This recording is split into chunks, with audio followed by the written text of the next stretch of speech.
I'm Emma ODay. I'm a senior at Boca High. I'm committed to run cross country and track and field at Cornell University, and this is my story.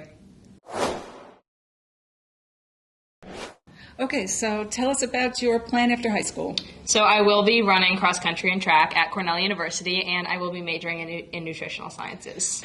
So Emma, you weren't always a track standout, right? In fact, track wasn't your initial sport. So can you tell us about your journey, how you ended up running track and cross country for Cornell? Because that's very impressive.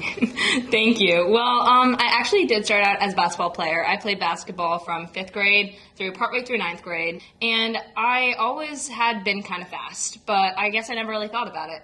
So one day I was doing a basketball conditioning just with some of the basketball girls on the track, and the cross country coach comes up to me, and he's like, "You're fast. I want you on my team." And I was like, okay. And then it's like, come to a practice. If you like it, stay. If you don't, don't. And I go to a practice, and everybody was so nice. And my first practice was really painful. I was really bad at it. I just didn't know how it worked. And but everybody was so nice. I was like, wow, I want to stay here. Like, I really, really like this culture. And then I was thrown into a JV race, the next weekend, and I got first. I won. I got the fastest time of all the girls on the team. Wow. And then I was like, wow, I'm really good at this. I'd never really been naturally good at something, and I did kind of want to stay. So at what point did you have to forego basketball for track? Well, it's really hard to balance everything. Just even as a single sport athlete now that I am, it's really hard to balance everything.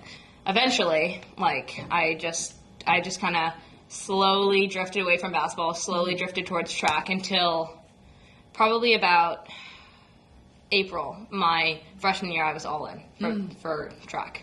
And so was it success all the way, or did you have some starts and stops? I would say my sophomore year was probably my worst year. COVID was really hard for me, just training on my own, because my parents and my whole family took isolation very serious. With my opening race, I was a whole 4 minutes slower my sophomore year than my entire freshman year, which is a big difference. Yeah, that must have been very tough on you mentally. Yeah, mentally it was really tough on me. That whole season was pretty bad, but my junior year is when I really decided to kind of turn everything around. I guess the more work you put in, the harder it is to give up. If you're like me and you ever experience a point in your life, or are experiencing a point in your life where you just kind of feel stagnant, like you're not really going anywhere, even though you're putting in the work, things aren't working out as they should. I kind of know what that's like, and it's kind of hard. When you put so much work into something and spend so much time just on one interest, sometimes it kind of does start to feel like it defines you. And when you are putting in so much work into the thing you believe defines you, and it's not working out, you kind of feel like personally a failure. And that's just not how it is. The highs are very high and the lows are very low. Just kind of, if you feel like you're kind of in a rut, taking a break can be a good thing. And not hating the break, kind of embracing it more. For example, in between running seasons, we have to take a 2-week break, and I used to hate it.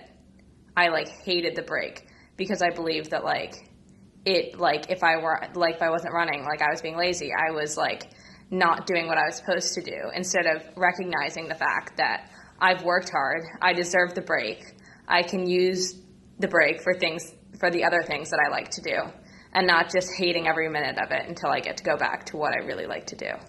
Okay.